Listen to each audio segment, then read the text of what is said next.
Hello and welcome to another episode of On The Topic. I'm the star-spangled man with a plan. I'm Alex. And this week, I'm going to be punching my way out of Madripoor. I'm Dan. Oh, he's good.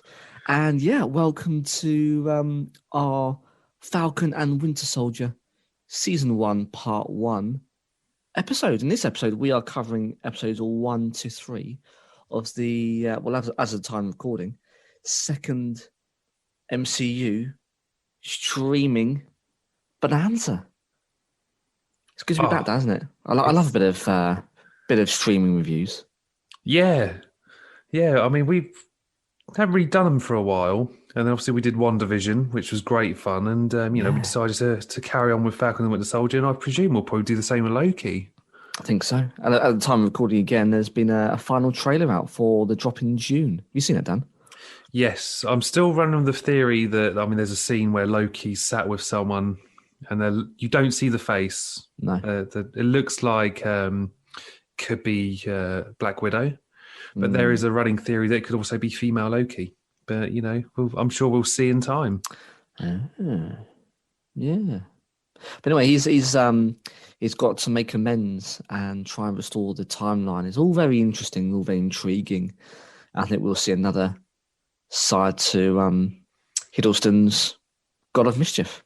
But we're not here to talk about that, Dan. We are here to talk about the continuation post-blip action of the very famous psycho-crazed killer with the metal arm and his sidekick with the metal wings. Of course, it's the Falcon and the Winter Soldier. And what we'll do is, I think we probably need to crack out the old spoiler klaxon. Is that right, Dan? Oh, 100%. Here we go. We've been playing that warning klaxon quite a lot lately. Yeah, it's lovely, isn't it? It's like old times. So in this episode, we are going to be covering, as I said, episodes 1 to 3. It's going to be New World Order, episode 1.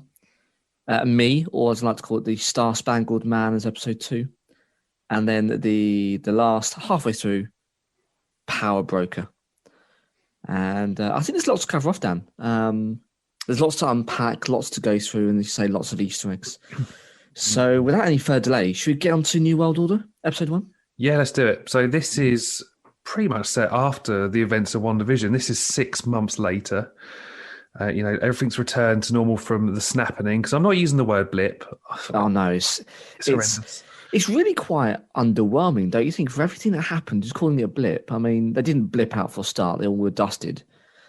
It just seems a bit kind of lackluster, isn't it, as a term to indicate half of the galaxy just disappeared. Calling it a blip doesn't really do it justice. No.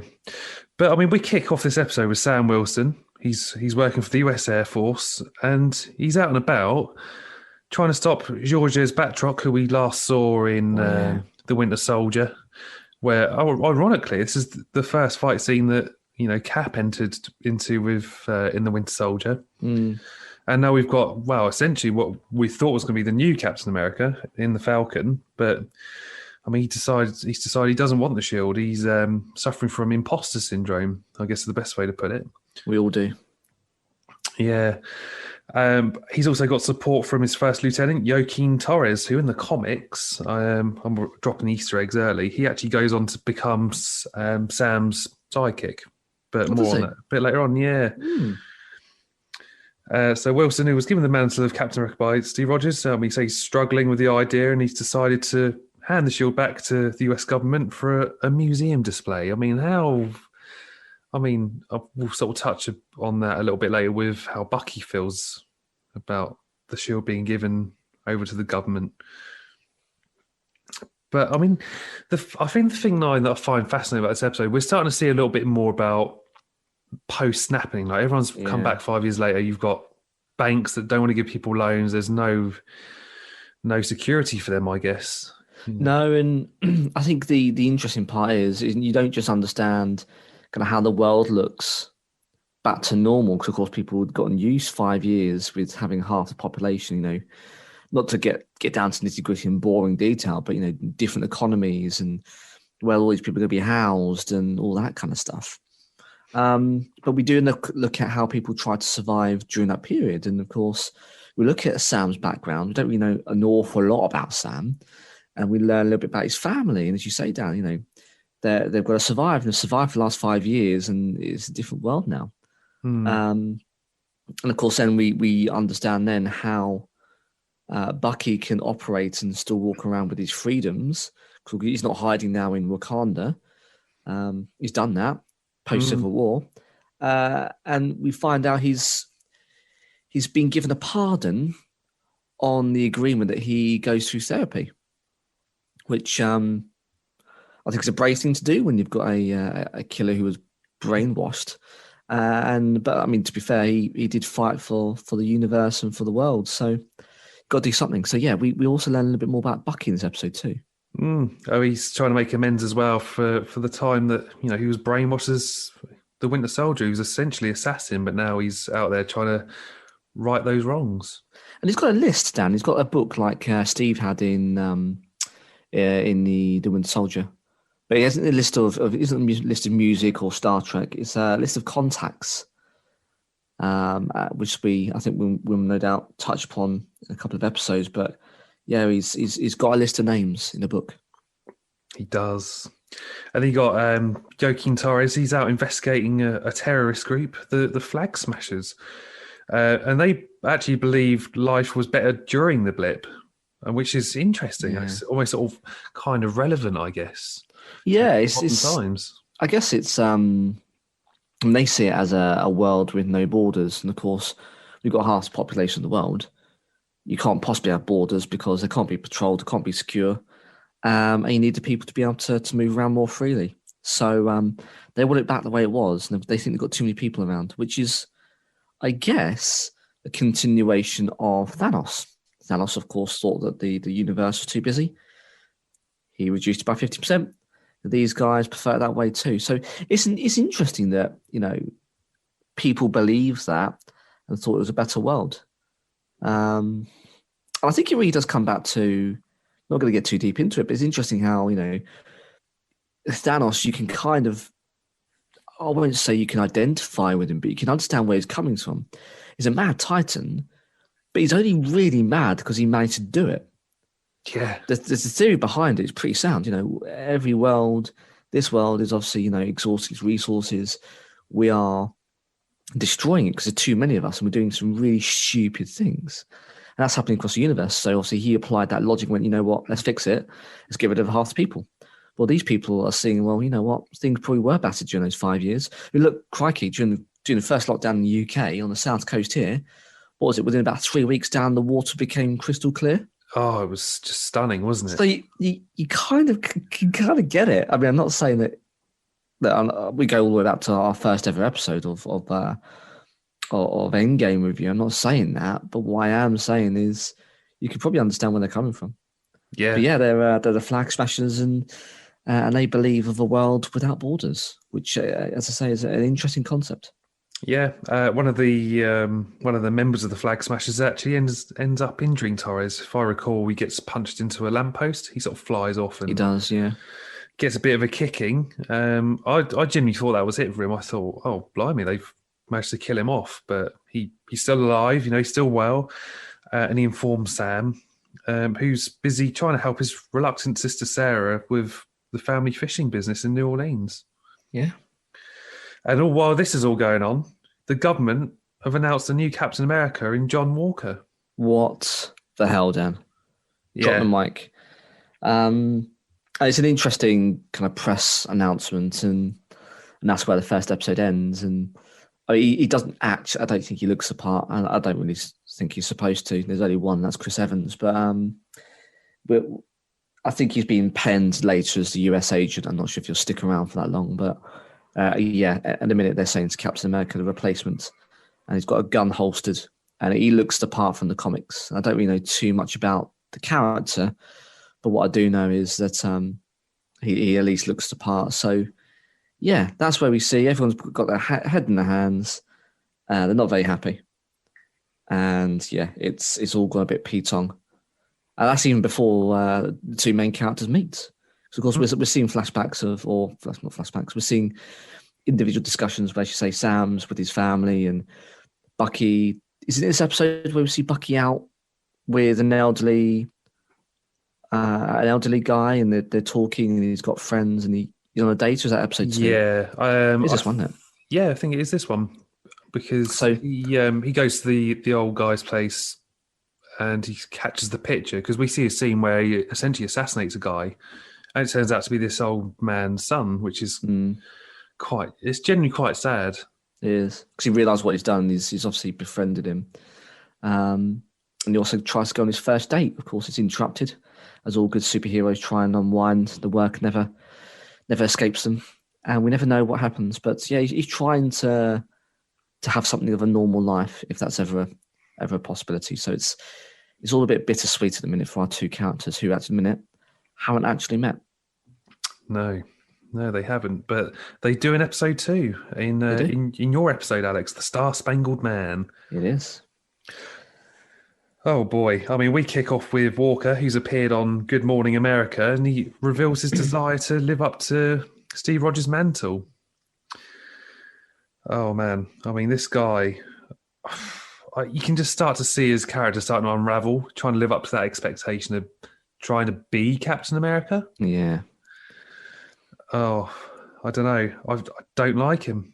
I genuinely don't like him. No, and I think that it's actually really, really good casting, because no one's supposed to like him. He is arrogant. He thinks he can do these things. He thinks just because he's got a shield, of course, isn't really his, that he can impersonate the new hope in Captain America. But of course, as we know, it's they're big shoes to fill. One has to think, though, Dan, just thinking back to some point in the prior episode where the shield's been handed over by the guys, that Don Cheadle obviously reprised his role, albeit sans suit, as War Machine. And he's there. And just before they do the announcement, Sam is handing over the shield, and he's into something. He knows something. And of course, War Machine is still very much part of the Air Force, and he knows what's about to happen.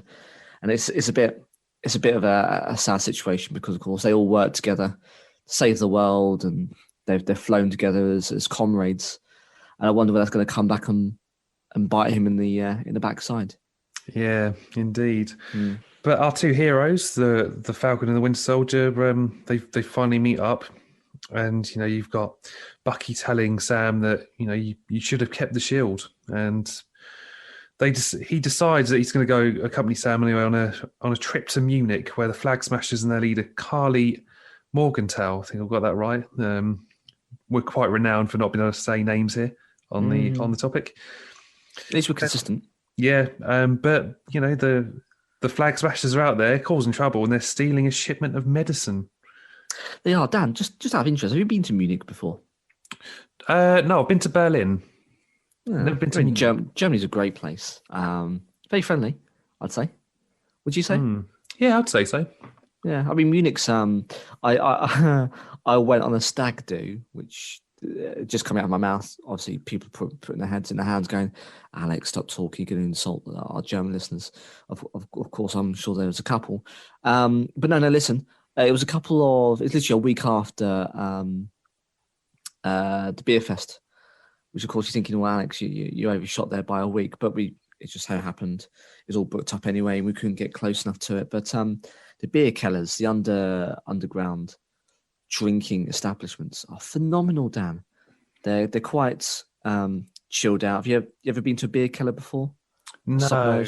Usually in the basements, and these usual stone, very grand stone kind of,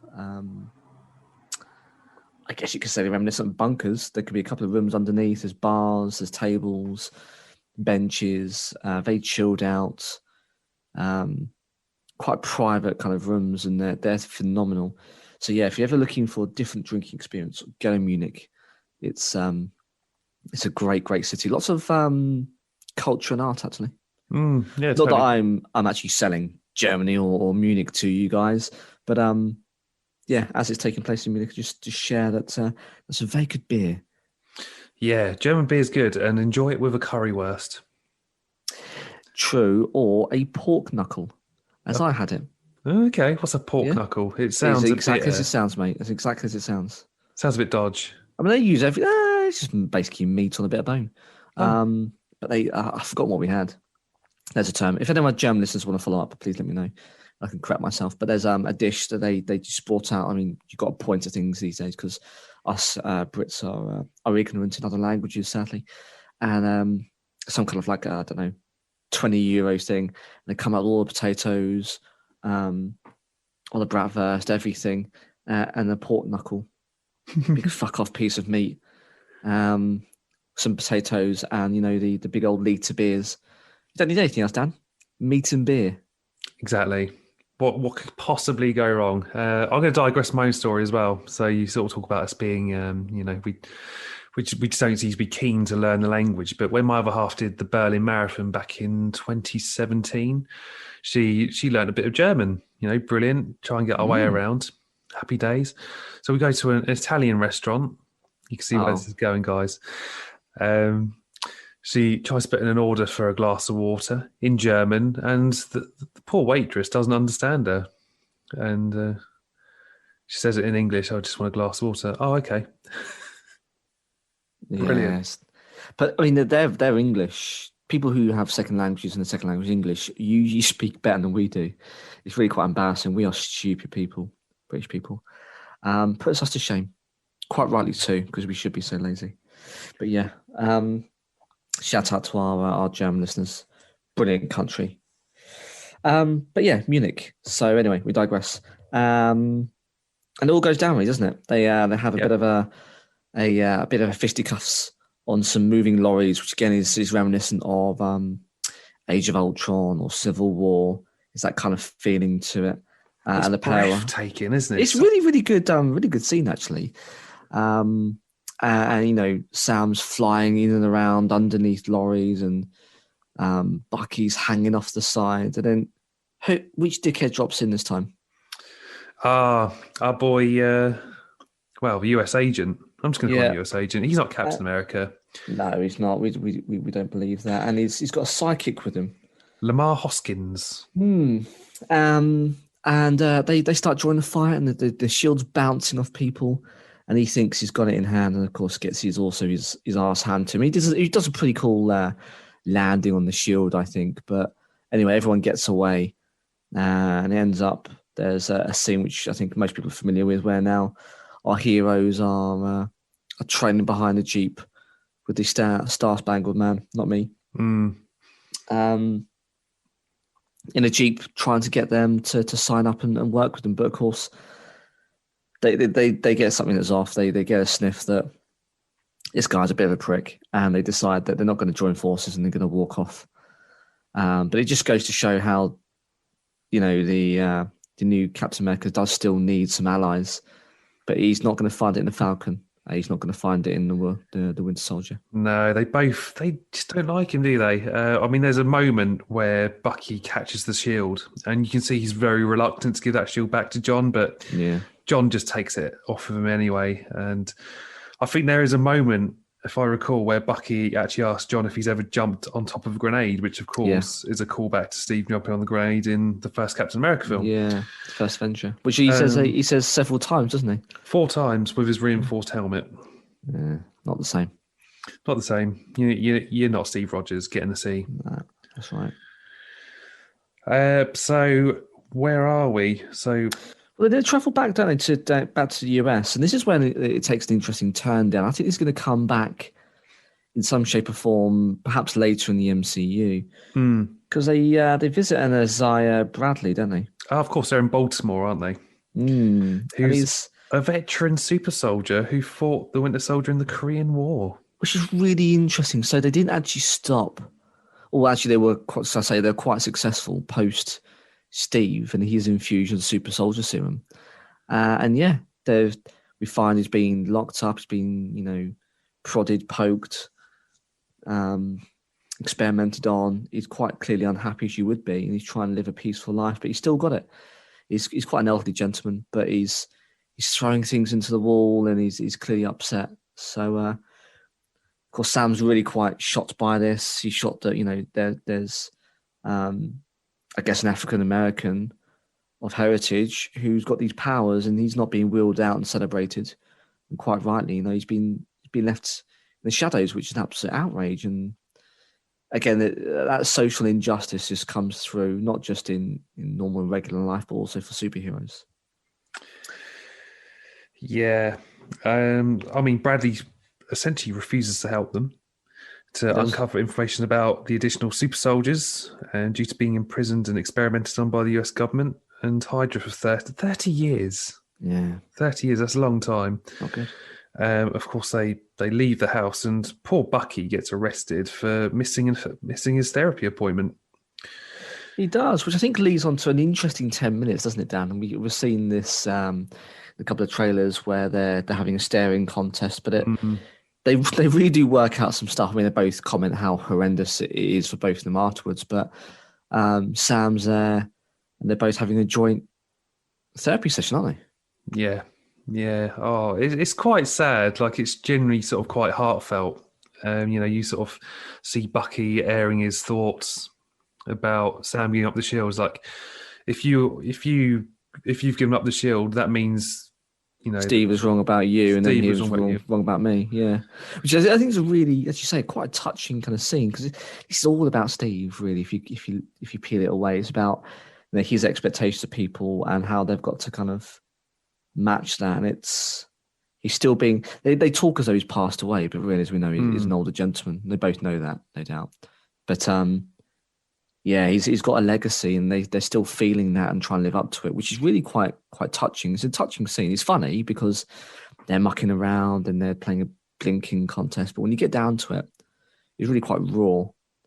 I think it really just goes to show that they both do respect each other, but they also kind of remind each other of themselves. If that makes any sense. Yeah, and yeah, they hold each other in the highest regards because, of course, Steve trusts them both implicitly. Sure, I don't know if it's the past year and all these lockdowns and all this stuff we've had to go through. I know where you're going with this. I feel like I'm more emotional around. Like, I sort of, when Bucky sort of airing those like frustrations and his feelings, it's sort of made me feel like, I don't know. I felt a little bit emotional. I felt a bit teary. I thought, bloody hell, that's quite impactful. Try having kids and then go through a year's long of lockdown. It ruins you. I tell you. So I was with you. With a tear brewing. But thankfully, those tears are wiped away just as quickly as they were started, because, of course, then we're met with Cap outside being an absolute dick, insisting the two heroes help him again. But as we see, this way he takes an interesting kind of tonal shift, and he becomes a little bit more smarmy and a little bit more edgy. He's not squeaky clean as Steve, and there's something about this guy. As we've seen, he's essentially says, well, I'll do it without you guys. And it's going to lead to something quite interesting in the third episode. Yeah. And of course, our heroes decide that they're not going to help the US agent and his sidekick, and they go off and do their own thing. They go and visit, and it cuts to Helmut Zemo from Civil War. It does, played by Daniel Bruhl. And he's so good. I just want to say, Dan, that I was a little bit disappointed by Civil War. I know the MCU always had their kind of spin on things. Crossbones was an interesting iteration of Civil War. An ex-Hydra agent that we saw in Winter Soldier, and he's using some kind of suit and bashing people and stuff. But ultimately, it's just a man in a metal suit with hammer claws, whatever you want to call them. But that was their own version. But I found that there was a little bit of a misstep for Civil War with Zemo, because have you come across him in any of the comics, Dan? Very briefly, he does appear in Secret Empire when Captain America essentially is Hydra. Well, that's not the case. I mean, it's a great read if you're ever willing to go out there and dive in. It's quite a big crossover. So it goes into the Avengers, Captain America. You've got Captain America's Steve Rogers and Captain America's Sam Wilson, which is where you are introduced to Joaquin Torres. but it's very good. Highly recommend it if people want to dive in and want to see a different take on Captain America. Yeah. But I don't know It enough is. about Zemo, to be I mean, fair. Zemo just ends up being, I mean, he's a bit of a B-list baddie. He's usually a supporting act, but he's got a very kind of kitsch, camp type get-up. Lots of pinks and purples. He's wearing this kind of a sack mask or something. You see it in this, but he was just a bit of a pissed off guy in the Civil War, really, who had a bit of a vengeance against Bucky. You didn't really get the sense of just how intelligent, scheming, and dangerous he is in that film. But in this, you start to see that, and I was like, yeah, okay, this is a man who's got money, which he does, of course, is the Baron. This is a man who's got resources, and he's very, very dangerous. He knows way around weapons, and sure enough, we see that in this episode. He's now got the mask, which I don't really explain why he just cracks open the mask and then puts it on, and why he's running around jumping off things when he wasn't doing it before. But who cares? And it works. I thought there's some justice now for the character, whereas before it was a bit mediocre, a bit lackluster, as an envisioned version of that character for the big screen. He actually looks now the part. They couldn't go full tilt because he looked a bit weird coming from the comics, in the pink and the purple onto now, but it still looks very, very good. He's just missing a sword, I think. He's just missing a sword. I mean, it'll probably crack one open. It'll be a nod somewhere, no doubt, in the next couple of episodes. But yeah, cracking. And to that point, there's a really interesting scene where Barnes is talking to Sam about how if you were, and he's talking, in theoretical, if I was to do this, this would have to happen. And Sam's like, are you telling me you're going to break out Zemo? He's like, well, I've done it. And of course, then you see him going through the motions. It's a brilliant kind of escape, isn't it?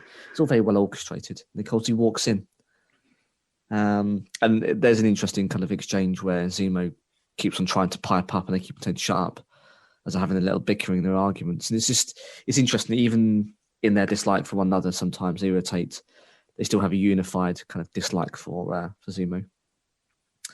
And yeah, they go to our first probably major kind of nod next to Wakanda. We haven't really talked about kind of fictional places, but now we're talking about Madripoor. This is really important. So 100%. This is a notable city from the X-Men comics. I mean, now Disney owns 20th Century Fox. They can now start to draw these things in. The MCU can now start to widen its scope. And so this is the first major example of very much this. They're sort of bringing things in that essentially wouldn't have been able to when Fox was its own thing. I mean, in fact, Madripoor was hinted in episode 1 because the city's name briefly appears in the closing credits. I didn't notice that. Okay. I just, I dive in and I get the notes. You got to have some eagle eyes to see this stuff. I'm just too busy getting involved in the story. Yeah. Zemo also mentions that Madripoor is split into Lowtown and Hightown, which is another characteristic from the comics. So the distinction between Lowtown and Hightown is meant to represent how Madripoor is a city for both the very rich and the very poor. I don't think there's any in between. No. So anyway, we've gone to Madripoor. It's a criminal sanctuary city island, and they go to meet a high-ranking criminal called Selby. She reveals that the power broker hired former Hydra scientist Dr. Wilfred Nagel, he's now busy creating his own super soldier serum. Dang, indeed. There's an interesting scene where they're given new identities by Zemo, and Anthony Mackie, of course, plays Sam Wilson. He's dressed in kind of like a pimp's outfit, and he's forgotten what name he's got. Something like a smiling tiger, isn't it? He's called. As a gangster or something.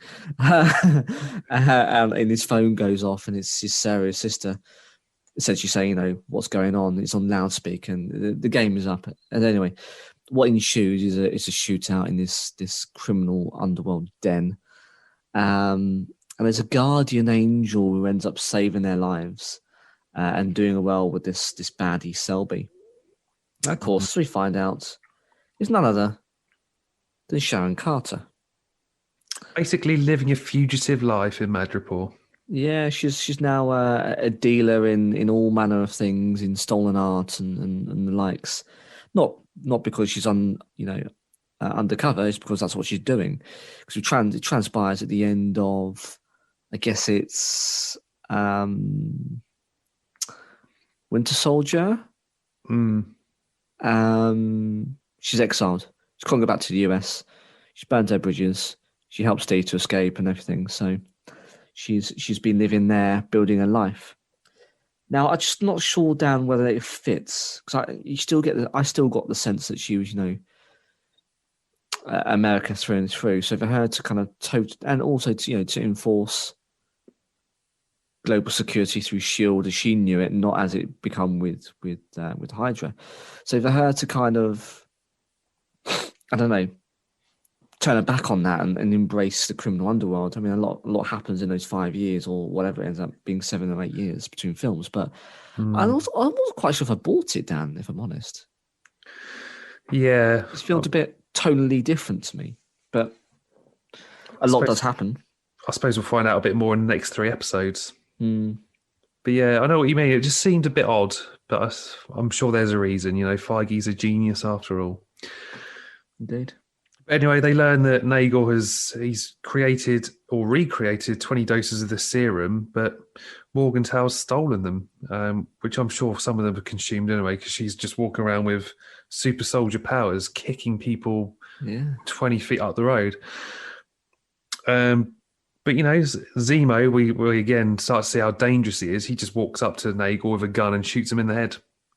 I mean, this is a really gritty episode. It really is. It's gotten quite a lot darker, and that's the first kind of inclination things are going to go a bit south. So the fight breaks out, and I think we both remarked, as well as the internet, that Bucky ends up throwing a steel pipe through someone's shoulder and impaling them, which is that ain't PG-13. And then, Sharon's out doing some very cool kind of choreographs, takedowns of these goons who are trying to kill our superhero duo. And she's almost reminiscent, I'd say, of kind of Daredevil stroke Black Widow. Lots of like legs flying around and using things to smack people over the head in both hands. It's a very cool kind of fight scenes that she does in that, and she gets her own kind of glory in 5 minutes as she's kind of fending off the goons before they descend upon this lab that's about to blow up. But no, it's it starts to get a lot darker. Yeah, Zemo rocks up with his little getaway vehicle. Sam with his new mask on, doesn't he? Yeah, puts a mask on, jumps down, shoots people. It's quite a dramatic entrance. He decides he's going to shoot basically what looks like a gas pipe, and the whole place just blows. That's how dangerous he is. That's how dangerous he is. And I think that's where he really flourishes as a character now. He fleshes out the fact he's got money and he's got his private jet and he has these resources. He knows the underworld and the connections, but he can handle himself. And that's what I just think they missed a trick in Civil War. But whatever. I'm not going to question it. It's welcome, is what I say in this series, Dan. Sharon decides she's going to stay behind, but Sam has agreed that he's going to try and obtain a pardon for her. And of course, we see Walker and Hoskins arrive in Berlin. And they deduce that Barnes and Wilson helped Zemo escape. Well, they kind of did. So, well done, lads. You've worked it out. The Flag Smashers raid a global repatriation council storage facility in Lithuania for supplies. But Zemo, Barnes, and Wilson have travelled to Latvia in search of Morgenthau. And again, this is where we see what's her name, the main protagonist of the Super Soldiers, the one you can't pronounce. Oh, where Morgantown. Is that That's right? it. Yeah. Yeah, she effectively kills the soldiers looking after the supplies, doesn't she? Yeah. Ties them up and then blows up the building whilst they're still in it. And I think that's where they've crossed the line. Before they were, taking supplies and helping out people who were displaced as a result of the snapping of the dusting. But now she's actually dishing out her own kind of punishment. And it is the stakes are raised, I think. Yeah. I mean, when we sort of cut back to Bucky and co walking through Latvia, of course, we're sort of now hitting Doctor Doom territory. Is it Latvia? No, it's not. Is it? It's something else. It's something very similar. But I think it won't be too long before they start dropping the hints, because they talk about Fantastic Four. They all talk about fictional cities. Wakanda, Madripoor, I think they'll drop in there. Is that Latveria? That's it, Latveria. Close Yeah. enough. Yeah. Close enough. Anyway, we see Bucky. He finds one of the tracking devices from Wakanda. And this, you've got a theory about this, haven't you, Alex? Yeah, should we talk about it now? So he goes up the street and he's confronted by Dora Milaje Ayo, who demands to match him on Zemo. And that's it. That's where we leave this episode. And that's where it cuts. I just think, it's two things here, Dan. Either it's a brilliant reshoot or it's quite a significant misstep. And what I mean by that is, invariably now the Winter Soldier and Zemo go hand in hand with Wakanda. Because we know Zemo blew up the United Nations building, which killed King T'Chaka, was it? Yeah, it's something like that. T'Challa's father, the previous king of Wakanda. So he's already on their hit list. So it would make sense for them to turn up because they know that he's working hand in hand. They've got tech. They can see what's going on. They're not stupid. So they're always going to crop up. But I'm just wondering, Dan, what with, delays in shooting, this time last year, which is effectively where they were at. And I think they restarted in the summer. I do wonder whether this is because it felt a little bit, I keep on talking about the tone, but it shifted, I think, at this point of the episode. There's all this action, all this story. It almost kind of like tailed off at the end, don't you think? Where they were all walking off and then suddenly Bucky's like, yeah, I'll see that guy. I need to go and just clear my head. Of course, we know it's a ruse. But it kind of, to me, Dan, and I might be reading too much into this, we'll soon know in a couple of days' time of recording, but it felt like it was a reshoot. And they all went back and they went, you know what, with the sad kind of passing of Chadwick Boseman, yeah. I wonder whether they wanted to address his passing now, as opposed to having to focus upon that in Panther 2.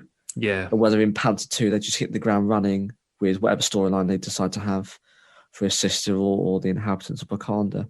And I do wonder, if I'm a betting man, I wonder, because it looked different and it felt different.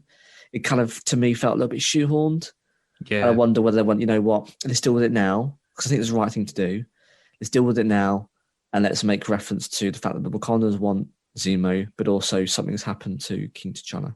Because it's a little bit of a curveball, as you say. It sort of suddenly gives you a different vibe to what's essentially being sort of action-filled, thriller, explosions, grittiness.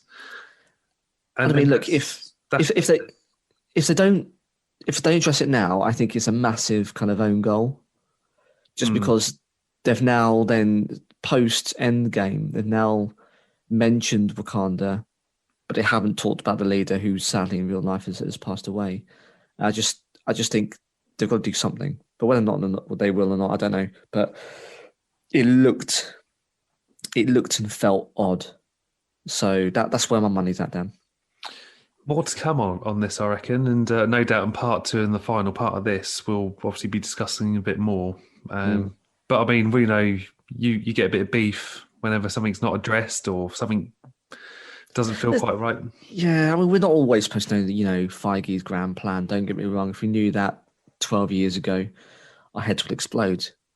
But this one just seems such a glaringly obvious thing to do. I don't know. I hope they do.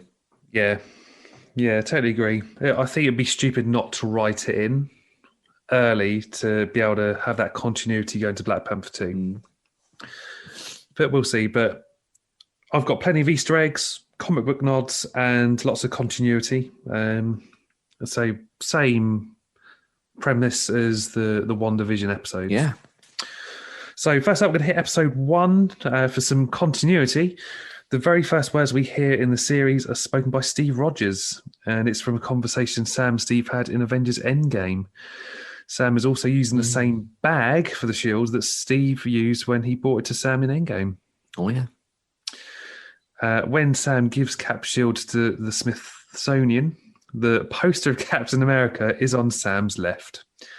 A nice little nod to Steve and Sam's hilarious "on your left" bit, which first happened in The Winter Soldier. It did. Beautiful.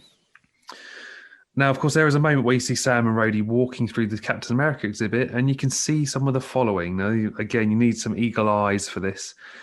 There are sections dedicated to Bucky going from Steve's friend to a foe, Hydra infiltrating S.H.I.E.L.D., and the Sokovia Accords.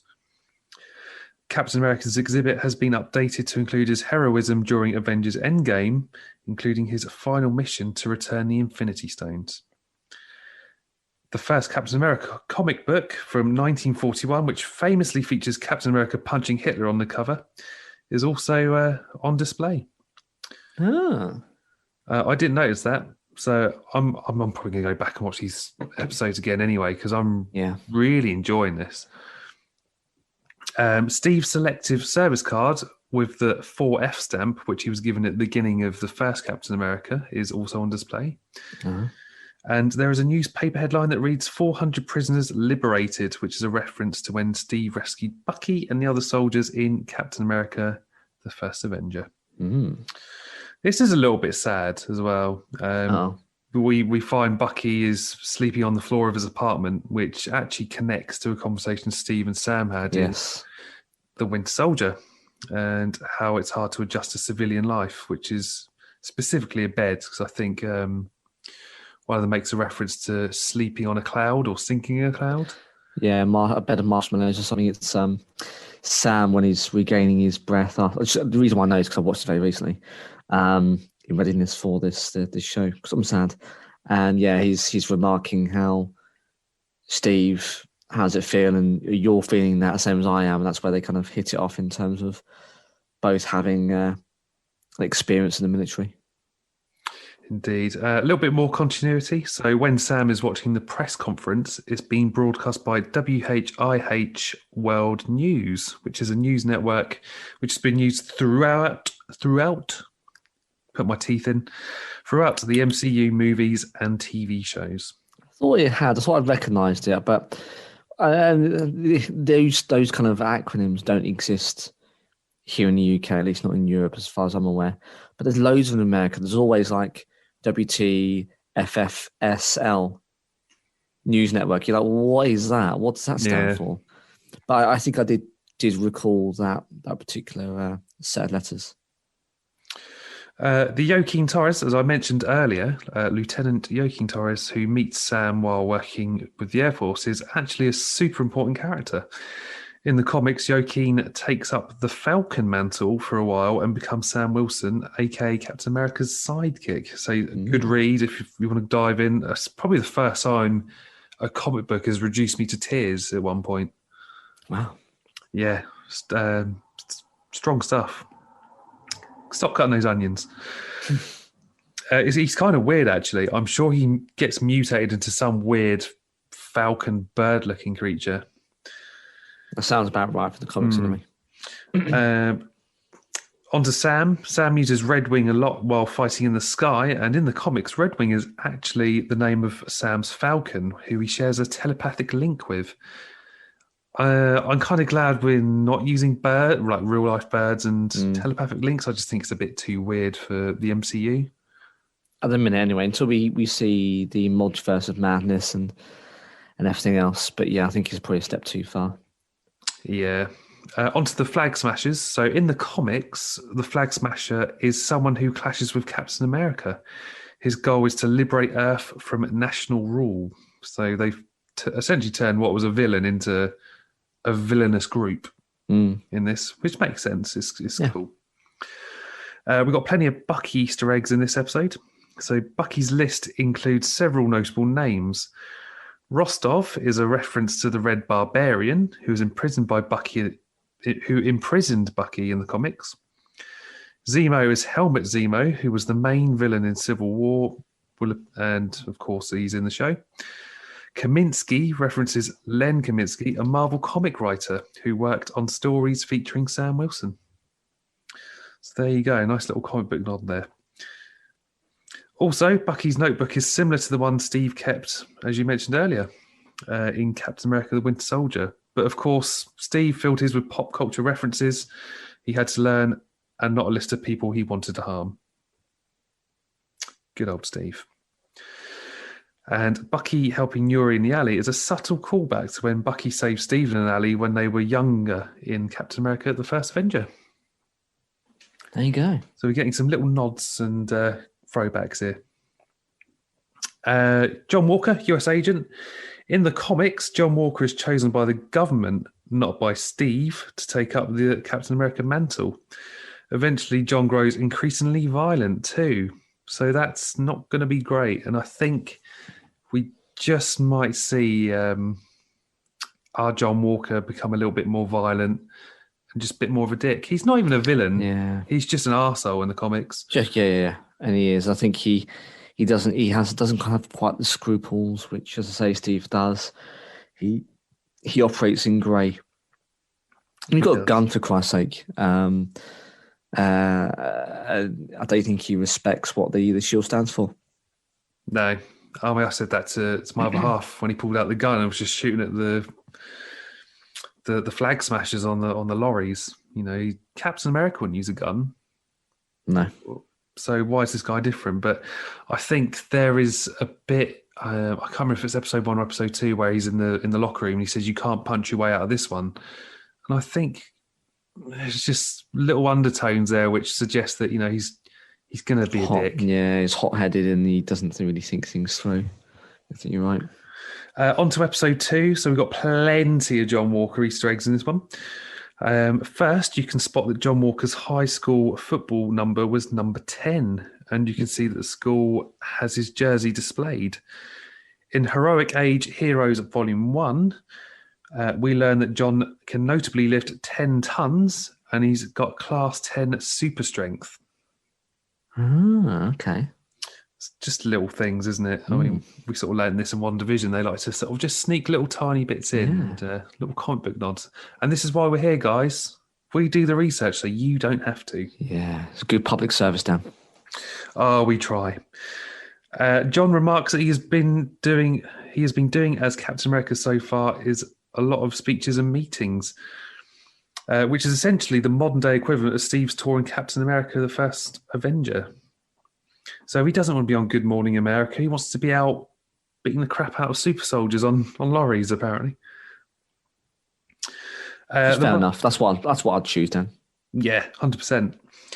The marching band at John's old high school is playing an updated version of the Star Spangled Man, which is first heard in The First Avenger when Steve was touring America. Also, the episode is titled You, Alex, the Star Spangled Man, Indeed. Just to really drive home the point that John is embarking on his own tour as Captain America, just like Steve did. We learn that John attended Custer's Grove High School in Georgia, which is something pulled directly from the US Agent comic books. So again, they're sort of tying back into the comics, which is cool, because I'm pretty sure when you watch like interviews and stuff with the guys that sort of do the MCU films, you can generally see like omnibus and stuff, and they're all like, you see all these little bookmarks, I guess like little post-it notes, just like plastered through these books. And it makes sense. While being interviewed, John says he has guts, which is something Captain America always had. In Captain America: The First Avenger, Colonel Phillips says wars are won with guts right before he throws the grenade that Steve jumps on. Yes. And lastly, John talks about the Global Repatriation Council and how they are helping manage resources for refugees after, I'm not saying it, Don't say it, Dan. the snappening. And you can actually spot the GRC logo on the vaccine crates the flags Smasher stole. Mm. On to Bucky, we've got some continuity nods here. So Sam makes a joke about Bucky's time in Wakanda, because I think he calls him the White Panther. Is that right? White Wolf. There, that's it, the White Wolf. But that was his real name, wasn't it? His real, because I'm sure Sam gets it wrong initially. Yeah, possibly. I mean, yeah, when he's in his time in Wakanda, I think at the end of crap, which is it? It's an end credit scene, isn't it? And it was Bucky and Wakanda. Yeah. What film was that on? I think it is Black Panther, isn't it? Yeah, you're right. It is at the end of Panther. And I think they said, "Oh yeah, are you going to go and visit the White Wolf?" Yeah. So yes, that's what he's called. But I know Bucky corrects Sam anyway, and it's just a nod to what T'Challa and the Wakandans were calling him. Bucky suggests just taking Cap Shield from John, and Sam reminds him what happened the last time they stole it. Now, of course, they're referencing Civil War and how Sharon helped them all escape custody, because Sharon essentially stole the shield and Falcon's wings back, and they escaped. Yeah.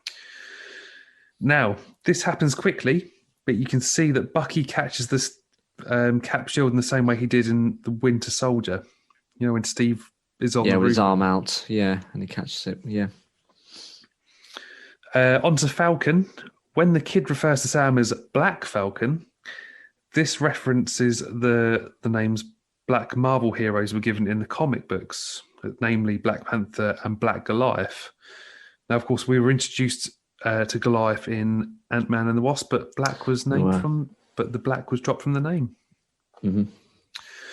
On to Isaiah Brown. So Bucky introduces Sam to Isaiah, who's another character from the comics. Isaiah was one of the 300 black soldiers who were used as test subjects to try and recreate the super soldier serum. Now, Isaiah mentions that he was put into jail for being a hero. In the comics, Isaiah uses the Captain America mantle to go fight in World War II, but the government saw it as treason and put him in jail for stealing Cap's costume. And finally on Isaiah Brown. Now, while his name is not actually mentioned in the episode, I think, was this something you were hinting at, Alex? There's a theory that Isaiah's grandson is Ellie. No, I didn't know this one. Oh, you didn't? No. So Ellie goes by Patriot, and he's a member of the Young Avengers. Okay. So in this phase of the MCU, this means we'll have been introduced to most of the Young Avengers. Now, this includes Billy and Tommy in WandaVision, Cassie Lang in Ant-Man and the Wasp. And meanwhile, we'll have Kate Bishop, who is going to be appearing in Hawkeye. And lastly, America Chavez, who's going to appear in Doctor Strange in the Multiverse of Madness. It's probably going to happen, Dan, as they're all in place. Again, it'll be a moment where you all realise what we've seen as it all comes together, I'm sure. I'm sure we'll revisit this soundbite later and be plugging it into an episode. A future episode. On to Lamar Hoskins. Now, Lamar Hoskins, aka Battlestar, is a character directly from the comics. Now, of course, he is a friend of John Walker and ultimately becomes his sidekick when he becomes Captain America and later US agent. And I'm pretty sure they actually both go on to become super soldiers. So watch this space. Carly Morgenthau. We learn that Carly Morgenthau is the leader of the Flag Smashers. In the Captain America comics, the Flag Smashers are led by Carl Morgenthau, who wanted to rid the world of national rule. So we've got a gender swap here, but you know what? I don't care. I'm all for it. Yeah. And she kicks ass. Onto the Power Brokers. The Flag Smashers mentioned they are running from the Power Broker, who is yet another character from the comics. The Power Broker, aka Curtis Jackson, is a man who tried to recreate the super soldier serum. Now, of course, we've learned that he already has done this in the series. Indeed. It's also important to note that in the comics, both John and Lamar become super soldiers thanks to the Power Brokers experiments. So, of course, one to look forward to, I think, in this series. So he sounds like he's going to be the big bad behind it all at the end of this then. Yeah, I reckon so. Now, it's not Marvel without a Star Wars reference, because we all know Kevin Feige is a Star Wars fan. You can see that Zemo is being held in cell number 2187. Now, this is a reference to Princess Leia's cell number in Star Wars A New Hope. Ah, there you go. Because, of course, I think Phase 2, everyone lost an arm, didn't they? Their left arm. Yeah. And nice little nod to Luke Skywalker. On to the end credits. We get in there. And finally, because I'll keep finding details in the closing credits, you can see where do we go now that they're gone, which, of course, was on the poster in Avengers Endgame when Steve is at his support group meeting. He is, at the beginning. Now, on to episode 3. Lots of continuity nods here, Alex. So we finally get Helmut Zemo in this episode, and of course his first words are from the Red Hydra book, using Captain America Civil War to reactivate Bucky's Winter Soldier programming. Now, while waiting for Zemo to escape prison, Bucky and Sam wait in a garage, which is a fun parallel to where Sam, Bucky and Steve hide out during Civil War. Yeah, and this is where Bucky's arm was caught in a vice, wasn't it, or something? Yeah. They don't want him to get away. No. And what's next? Zemo makes a comment about Sam knowing what it's like to be locked up in a cell, which is a nod to where Sam ends up in Captain America's Civil War, which was on the raft. Indeed. With the rest of Team Cap, and of course our Star-Spangled Hero goes in and breaks them out at the end. Sam mentions Steve's list of pop culture references he wants to learn in Captain America the Winter Soldier when he tells Bucky about how he recommended the Trouble Man soundtrack to Steve. When Zemo is talking about how we put people like Steve on a pedestal, he references what happened in Sokovia in Avengers Age of Ultron. I do like these little callbacks. Yeah, they are good. Last one. Sam asks Bucky if he's going to move his seat, which again is a hilarious callback to the iconic car moment between Sam and Bucky in Civil War. Indeed. On to the characters. Not many in this episode, Alex. Zemo, first up. Zemo mentions to Sam that he's a Baron. Now, of course, in the comics, Zemo is often referred to as Baron Helmut Zemo, and his family was part of a German nobility. On to Carly. Now, she's wearing a necklace. Necklace Carly holds while praying over Donya Madani resembles the Flag Smashers logo. Both feature a hand and the earth. On to Sam. Now, I think we were talking about this earlier. He was portraying the Smiling Tiger. Yes. His real name, Conrad Mack. He was a character from the comics, believe it or not. Notably, at one point in the comics, he steals the Avengers Quinjet and crashes it into Madripoor. As you do. As you do. So there's some little nods here in Madripoor as well. So in the Lowtown, they pass a place called the Princess Bar, and I knew it was relevant because it just sort of holds a bit too long on that sign. Yeah. Now, this features in the comics. Just like in the show, Princess Bar is located in Madripoor. But one thing to note is that it's known for being frequented by Patch, also known as Wolverine. Also known as Logan. The bar Sam, Bucky and Zemo end up is called the Brass Monkey, which is the name of a bar located in Madripoor from Captain America comic books. Small detail here, you can spot Madripoor's flag on the side of shipping containers, and the design matches the look from the comics. On to Selby. So Sam, Bucky and Zemo meet up with Selby, and there is actually a mutant named Selby in the X-Men comics. Now, Selby is a member of the Mutant Liberation Front. I don't think we'll see her again in the future. She's brown bread. She is, yeah. She's short-lived. On to Wilfred Nagel. Dr. Wilfred Nagel is another character taken from the comics. basically, what you need to know in the comics is that Nagel was a scientist who worked on Project Rebirth, aka the project that tried to recreate more super soldiers during World War II. Also in the comics, Nagel's work on Project Rebirth led to Isaiah Bradley becoming a super soldier. Of course, we met the MCU's version of Isaiah in episode 2, and Nagel even mentions using his blood to create this new version of the super soldier serum. Last up, of course, we like comic books and numbers.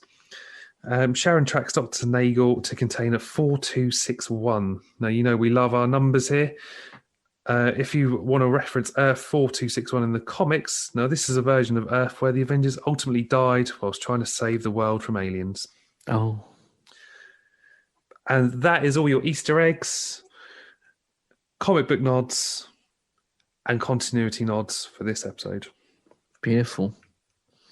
I think as an overall, Dan, I really like where it's going. I think we both remarked I did like WandaVision for all of its kind of kookiness, and it really did do something different for TV streaming.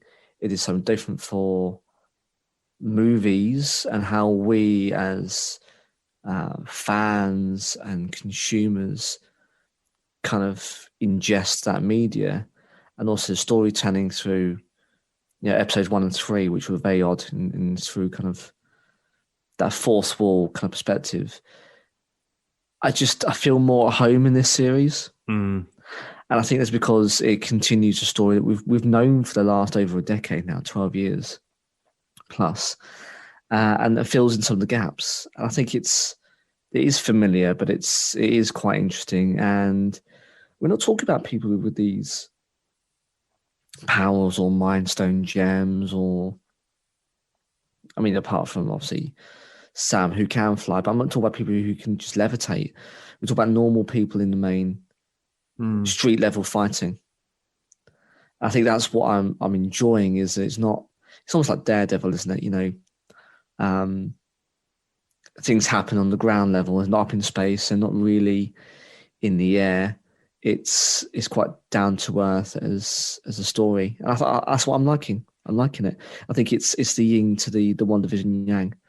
Different in tone, different in kind of story, and they're blowing it wide open. And of course, Anthony Mackie and Sebastian Stan are just brilliant on the screen. Yeah, they've clearly got an awful lot of chemistry, and they're having a lot of fun, and you can tell that. And it's just, I think it's a storyline that everyone wanted, and we're getting. And I'm really enjoying it, Dan. And I think the tonal shift in episode 3. Okay, more grittier, more violent as the stakes are raised. I think is more akin to kind of the storyline. It's not being kept at PG-13 or EU just because it's Marvel. It's matching the raising stakes. So yeah, I'm really enjoying it. I think it's great. I think the casting's brilliant, and I think the new Captain America, everyone's going to end up hating. I wonder if he'll have a redemption arc at the very end, which we'll see. But I'm all for it. Episodes 1 to 3, brilliant. Can't rave about it enough. Yeah, I totally agree. I had a debate with one of the members of my bride tribe. Now, for anyone that hasn't sort of previously listened, I am going to be a bridesman, as you do. This is all. Indeed. This all happened on a joke, by the way. I sold a hen do to my friend, and she decided that she wanted me as a bridesman. I don't think this hen do that I've planned will go ahead because it's just ridiculous. But anyway, I digress. So one of the members of the bride tribe is an absolute nerd like me, and she said, I prefer WandaVision. I think it's better. And I was like, I totally disagree. In my opinion, I prefer the Falcon and the Winter Soldier. And it wasn't a heated debate as such. It was just like a discussion, like why we preferred each show. And so I think I like the dynamic of the two heroes, Bucky and Sam. I wanted more of that after seeing Civil War, after the car. Yeah. And we're getting that. And I think I think a lot of people probably did ask for it. This isn't like Jimmy Woo and Darcy. We didn't ask for that friendship, but we got it, and it was amazing. But this is something we've all asked for. We've got it. It's amazing. I'm looking forward to seeing where this series is going to finish. I want to know where it ties into the bigger picture, because we know where WandaVision's taken us. It's taken us to the multiverse of madness, and of course Loki's going to tie into that as well. But I think, having read an interview with Anthony Mackie in the week, he isn't sure where his character's going to pop up again. So I'm intrigued to see where this ties into everything.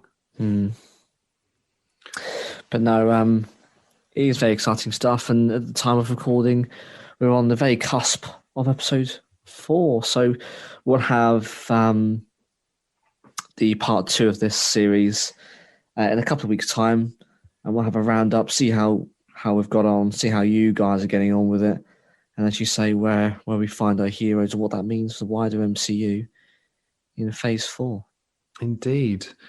But next week we are back, and we'll be talking about Cobra Kai. Oh yeah, all glorious 3 seasons of all the way back to 1984 classic rock, wood chopping, ass kicking glory. It's going to be great. We had good fun recounting our favourite scenes from that one. And yeah, if you haven't seen it, get on that hype train. It's brilliant. But yeah, we cover our favourite moments, favourite scenes, and some great character developments through those 3 seasons. And we even discussed what we might expect from season 4. Yeah. Otherwise, we need to figure out what we're doing next, Alex. We do. And look, guys, we have got a list to work through, but we always want to hear what you want from us. A couple of times in the last couple of years that we've been doing this. We're due a birthday soon, Dan, aren't we, actually? Yeah, and we're fast approaching our 100th episode. Oh, wow. So, get in contact. Let us know if there's anything that you want us to cover, want us to talk about, or just want to feature on. Please get in contact to let us know.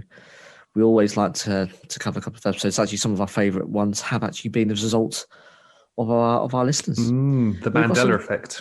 Oh, yeah, brilliant. And the rabbit hole that spun off from there. So we've got some contact details, Dan. How can our listeners get in contact with us? Well, we're on Facebook, Twitter, and Instagram at On The Topic Pod. We have got Gmail, which is onthetopicpodcast@gmail.com. And of course, we have Anchor. So if you're ever following us on those socials, I always put a link in. Click that link and you can leave a voice message to be a part of the show. Oh, yes. Yeah, it's great stuff.